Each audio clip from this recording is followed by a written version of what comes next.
Bonjour. Là, ça fait près de 20 ans que j'évolue dans le domaine des sciences parallèles. Alors déjà, dans un premier temps, pour me comprendre. Alors, il faut donc parfois passer par des caps difficiles, comme par exemple vivre une dépression ou des difficultés dans le domaine environnemental. Donc cette douloureuse expérience aussi nous amène à comprendre que notre passé tient une grande importance dans notre vie. D'ailleurs, passé, présent, futur ne font qu'un. La relation avec notre mère, notre entourage, crée chez nous des fichiers, donc des informations. Bon, mais il ne faut pas toujours donner la faute à nos parents s'il en résulte des problèmes, car il faut bien comprendre qu'ils ne peuvent donner que ce qu'ils ont reçu. Donc il existe un livre, écrit par Joseph Murphy, intitulé Le pouvoir du subconscient. Et c'est un livre, en fin de compte, que je vous invite aussi à lire, parce qu'il vous donnera des indications assez importantes au travers de votre destinée et comprendre aussi comment fonctionne le subconscient. C'est un ouvrage aussi, pour moi, qui est très utile dans la vie de tous les jours. Et il va vous exprimer, en fin de compte, et vous dire que nous attirons que ce que nous méritons. Nous sommes donc aussi responsables de ce qui nous arrive. Alors, quand vous rentrez aussi en conflit avec une relation, une situation, quelle que soit la nature, notre première impulsion ou notre première réaction sera de juger, parfois de subir. Sachez que le problème existant, c'est vous qui l'avez installé, car vous êtes l'auteur de ce problème. Et voilà pourquoi nous sommes responsables de ce qui nous arrive. Sachez que l'on soit un homme ou une femme, nous avons tous une part féminine ou masculine en nous. Alors, je vais prendre un exemple d'un homme qui a un problème avec son épouse ou avec les femmes en général. Donc, il faut donc aller chercher dans son passé et analyser la relation qu'il a pu avoir avec la mère.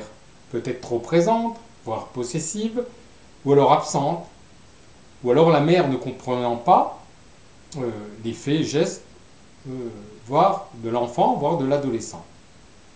Bon, si vous voulez, ce qu'il faut bien comprendre, c'est que l'amour, c'est un mot bien complexe. Car en l'évoquant, on peut imaginer la relation entre deux êtres qui s'aiment fortement.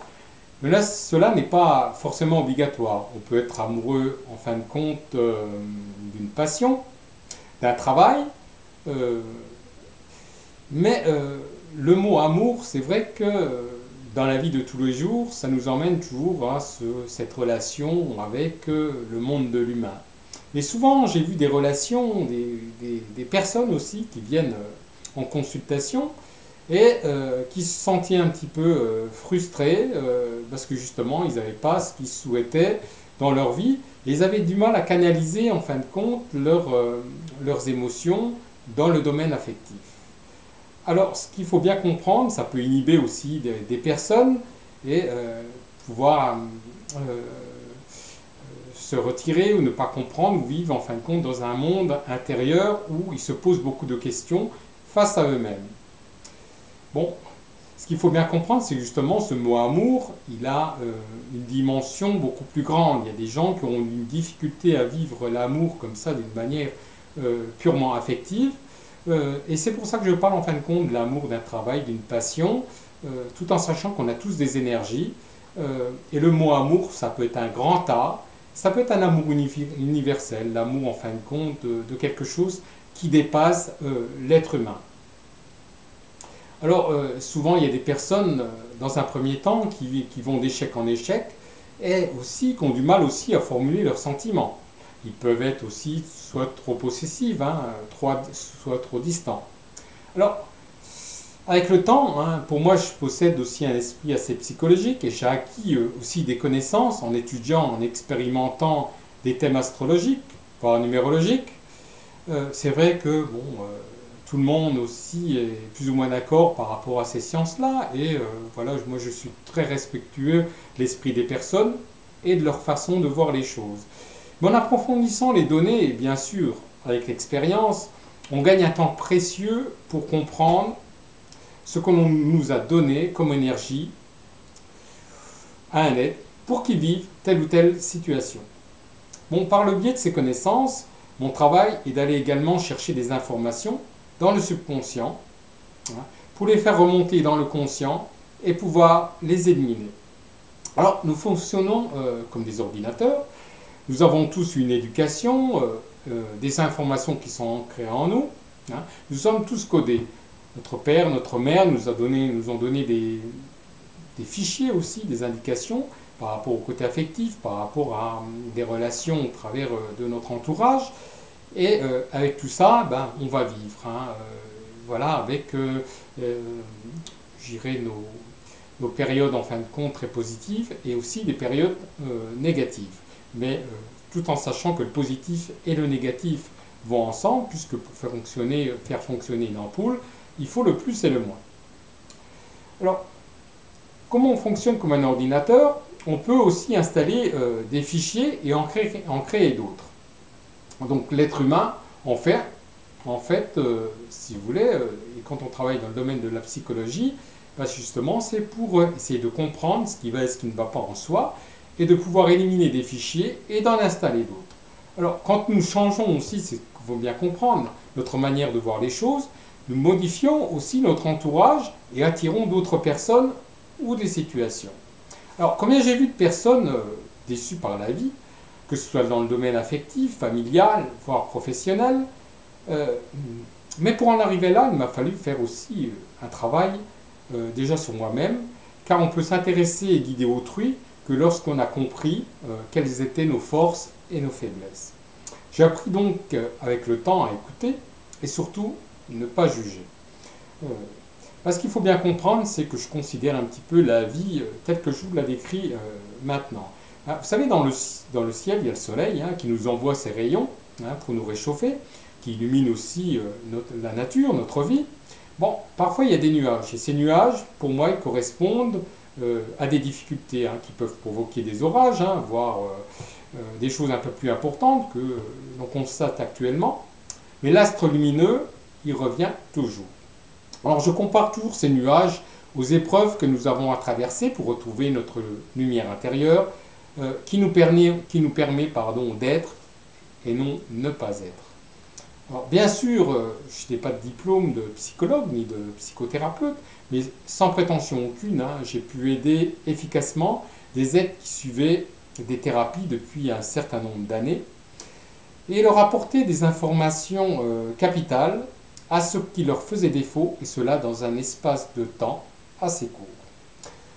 Dans cette société où nous devons nous adapter rapidement, où le stress nous guette, sachez prendre du temps pour vous. Pratiquer la relaxation, yoga, tai chi, sophrologie, mais aussi regarder la nature, respectez-la aussi, elle vous en sera reconnaissante. Alors voilà, j'ai fait un exposé en fin de compte assez succinct sur le subconscient, mais sachez que tout ce que vous installez dans votre vie, c'est vous qui le mettez en place. Ce n'est personne d'autre. Quand vous rentrez en conflit en fin de compte avec un voisinage, c'est vrai que c'est plus facile de le dire que de le faire. En fin de compte, c'est ne pas en fin de compte critiquer votre voisin par rapport à telle situation que vous avez du mal à supporter. C'est plutôt de se regarder dans une glace et de dire en fin de compte, qu'est-ce qui ne va pas chez moi? Qu'est-ce qui ne va pas pour que justement cette situation soit actuelle?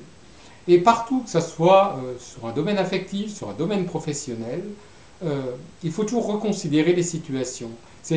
Dans la vie, c'est plus facile de juger, de critiquer telle ou telle personne par rapport à un entourage que vous avez mis en place, plutôt qu'en fin de compte d'examiner et d'analyser une situation et de voir réellement qu'est-ce qui se passe en moi, qu'est-ce que je peux ressentir, pourquoi j'ai cette réaction, ça me renvoie à quoi? Ça me renvoie peut-être à un passé, une difficulté, un problème, et c'est dans quoi je travaille pour pouvoir guider les personnes et leur faire comprendre qu'est-ce qui en fin de compte les bloque dans leur vie. Alors c'est vrai que je travaille beaucoup avec ces thèmes numérologiques, astrologiques, mais aussi avec des cristaux. On travaille aussi dans la thérapie du champ mental pour aller rechercher des informations dans le subconscient, les faire remonter. dans le conscient, hein, puisque le conscient, le subconscient, ce qu'il faut bien comprendre, c'est que lui, c'est un petit peu comme une cassette, il enregistre tous les événements de votre vie. Et tout ce qui vous arrive dans votre vie, c'est toujours d'origine subconsciente. C'est-à-dire que, voilà, une émotion, des choses, des difficultés qui sont liées un petit peu à votre passé, eh ben, ils peuvent remonter comme ça d'une manière un petit peu subite, hein, et votre subconscient vous guide dans votre vie, hein, c'est lui qui fait marcher votre cœur, vos poumons, votre circulation sanguine, sans que vous en ayez conscience. Donc, il est là à un moment donné, il connaît tout de vous, hein, mais si vous êtes dans le négatif, si par exemple vous dites dans la vie, je n'ai pas le moyen de faire ça, j'ai une difficulté professionnelle ou d'argent, je ne peux pas y arriver, en fin de compte, votre subconscient va vous prendre au mot et il va aller toujours dans le sens où vous acquérirez jamais ce que vous désirez réellement. Il ira toujours en fin de compte dans l'échec. Si vous dites réellement, je veux y arriver par les moyens qui sont les miens, je veux arriver à telle ou telle situation, ou je veux acquérir telle ou telle maison ou voiture, même s'il vous faut un peu de temps, et avec la patience, en vous le répétant aussi tous les jours, vous verrez qu'en fin de compte, vous allez installer en fin de compte un programme positif qui va vous permettre réellement d'obtenir ce que vous désirez. Voilà, c'était un exemple aussi,